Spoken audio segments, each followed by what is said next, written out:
चिंचवड शहरातील सर्व नागरिक सगळ्यांनी सांगितल्याप्रमाणे 28 तारखेचा हा काळा दिवस तुम्हा आम्हा सर्वांना बघायला मिळेल। इतकी दुर्दैवी घटना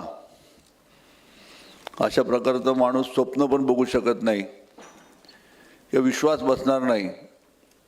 सकाळच्या वेळेला ही बातमी कळल्यानंतर मगाशी उमाताईंनी सांगितल्याप्रमाणे आम्हालाही असं वाटत होतं की कुठंतरी जखमी अवस्थेत तरी दादा कुठंतरी बाजूला पडले असतील, फेकले गेले असतील, अशा विचारानेच आम्ही सारखे टी व्ही बघत होतो।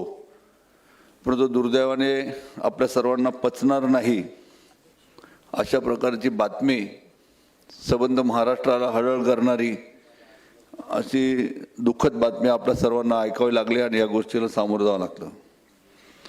आपण सर्वांनी ज्या भावना व्यक्त केल्या की दादांसारखा उभ्या महाराष्ट्रामध्ये नेता पुन्हा घडणे नव्हे, ही तितकीच सत्य परिस्थिती आहे। जनमानसातला सामान्यातला सामान्य माणूस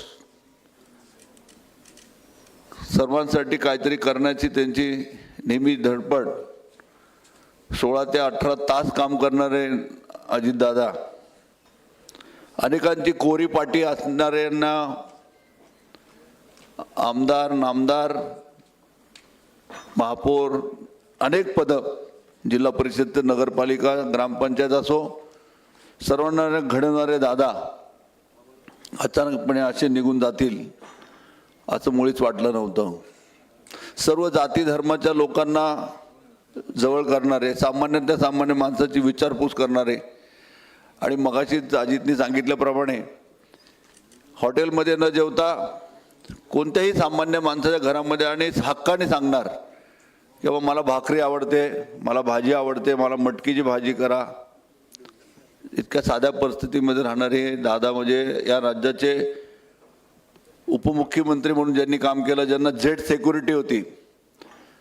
आता जिल्हा परिषदच्या निवडणुकीच्या अनुषंगाने नुकतेच एक 8 दिवसापूर्वी चाकणमध्ये माझा सहकारी, माझा पार्टनर सोमनाथ तरस, त्याची मिसेस ही त्या उभी आहे ग्रामपंचायतीसाठी, त्या गाडीत दुपारी त्यांच्यासोबत जात असताना तिथलं भाषण, आपण सर्वांनी चाकणचं भाषण पण तुम्ही ऐकलं असेल, बुट्टे पाटील ज्यावेळेला त्यांनी इथं प्रवेश केला तेव्हा त्यांनी सांगताना सर्व शेतकऱ्यांना पण असं सांगितलं की राजकारण वंगाळ आहे, राजकारणाच्या नादी लागू नका, राजकारणात पैसा ओतू नका, शेतकऱ्यांनी आपली जमिनी सांभाळून ठेवा, पैसे सांभाळा, मुलांना उच्च शिक्षण द्या, चांगल्या पद्धतीचं शिक्षण द्या, असे म्हणणारे दादा। आणि त्या गाडीमध्ये मी आणि तो सोमनाथ तरस माझ्याबरोबर असताना दादांना म्हटलं, दादा जवळच आहे, जवळच आहे म्हणता म्हणता 10, 12, 15 मिनिटाचा रस्ता गेल्यानंतर दादा त्याला सहज परत म्हटले, अरे मी या राज्याचा मुख्यमंत्री आहे आणि तुम्हाला काय हे जवळ आहे जवळ आहे जवळ आहे करत कुठं नेतोय तुम्हाला फरफरट म्हणले।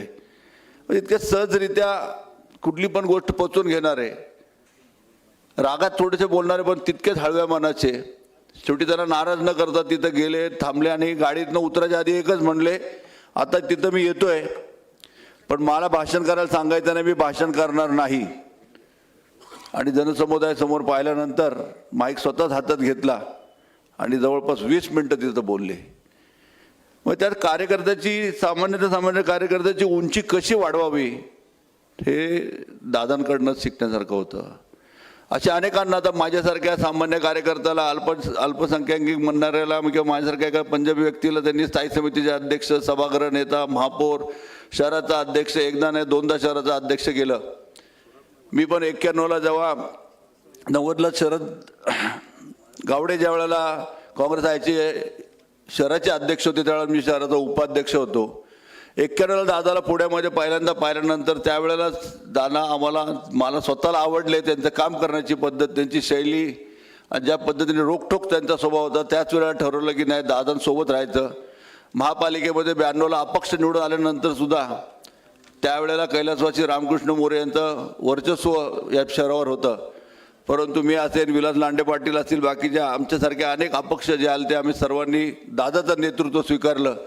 आणि दादांनी तेव्हापासनं म्हणजे 91ला दादांना पाहिलं, 92ला मी स्वतः नगरसेवक झालो आणि तेव्हापासनं आजपर्यंत दादा मी तुमच्या सोबत राहिलो, तुम्ही मला सोडून गेले, आम्हाला सर्वांना सोडून गेले, आम्हा सर्वांना पोरके करून तुम्ही गेले. हे दुःख आम्ही कधीच सहन करू शकत नाही. परंतु जी शिस्त, जे प्रेम आणि जे आशीर्वाद तुम्ही दिलेत, त्या शिस्त आणि प्रेम आणि त्या आशीर्वादाच्याच अनुषंगाने पुढील जीवन आम्ही व्यतीत करू. मी व्यक्तीचा पिंपरी चिंचवड शहर राष्ट्रवादी काँग्रेस पक्षाचा अध्यक्ष ह्या नात्याने आमच्या सर्वच नगरसेवक, आजी माजी पदाधिकारी